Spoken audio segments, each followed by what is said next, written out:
Hi, I'm Heidi Woodhead at DHI Event Horses, and this training video is looking at what's commonly known as a rider frightener, and under that sort of bracket we would put skinny fences, a corner maybe, fences with a big drop or a big ditch in front, anything that when you're walking a course you think, oh, crikey, how am I going to jump that?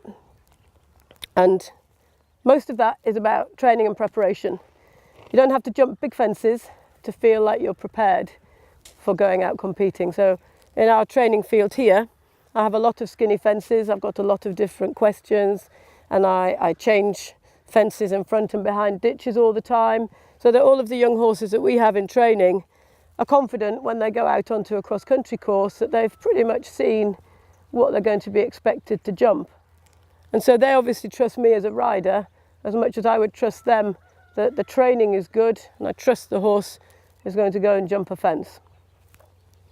So we're going to look at skinny fences today, and I would always start with what I would call a wide skinny and then reduce it to something a little bit more narrow.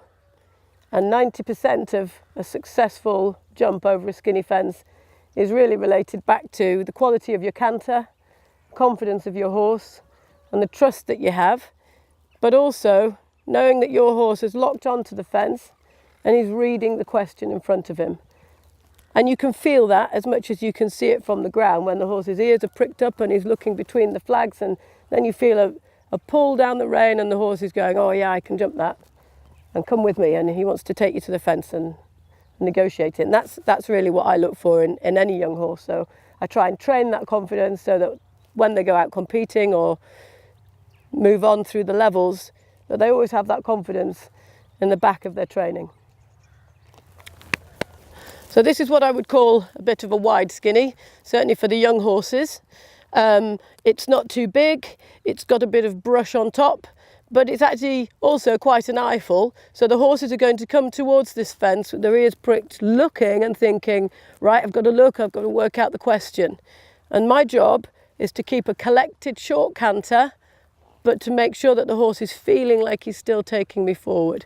And that doesn't mean going fast, it means the energy is still travelling forward to the fence. So the canter must be short so that you know as you come towards that fence, you can collect the stride as much as you like, but you mustn't soften the rein until the horse's shoulder has come up off the ground, because then he's taking you forward to jump the fence. If you give and you tip forward to your fence too soon, it's very easy for the horse to say, I can go out the side door here and I don't have to worry about actually jumping it. So I want the horse to be really quite confident and taking me down the rein and keep the canter travelling.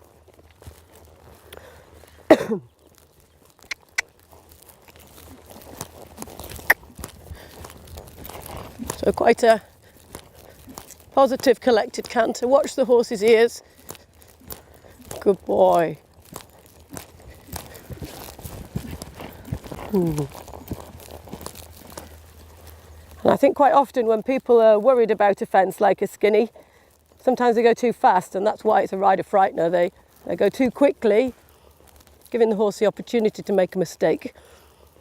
So now I'm going to jump a skinny brush, but it's coming off a mound, so it gives the horse something else to be thinking about. So first of all, I'm just looking for a good line of approach.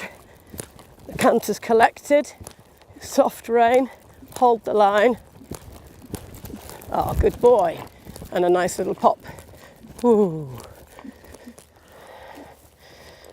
Good.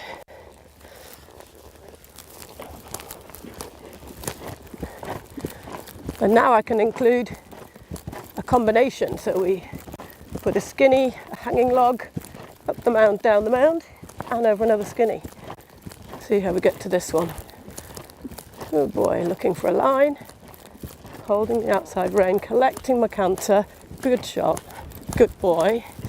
1, 2, steady, steady. Good boy.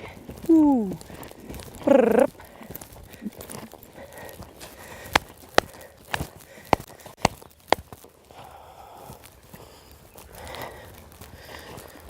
So this horse is fairly confident with these skinnies. the wider ones. So I'm going to go to a much more narrow skinny. And because it's on its own and quite a long approach, it means that the horse has got a lot of time to think about whether he's going or not. So I'm collecting the canter. Positive. Good boy. Well done.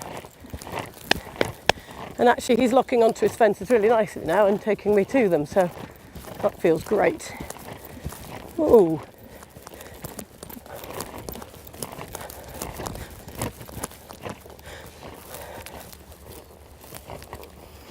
Good boy. So obviously this horse is quite confident in his own ability. He's very confident jumping the fences, certainly on our training ground here. But these are some sort of ideas to help you think about how you're going to prepare your horse to go out competing. First of all, think about the line of approach. Secondly, think about collecting your canter and the quality of your canter. And thirdly, feeling the horse's reaction to the fence that you're putting in front of them. And observing and getting a feel that they've locked onto the fence. And then you just keep your leg closed on, you stay in balance and you ride forward to the obstacle.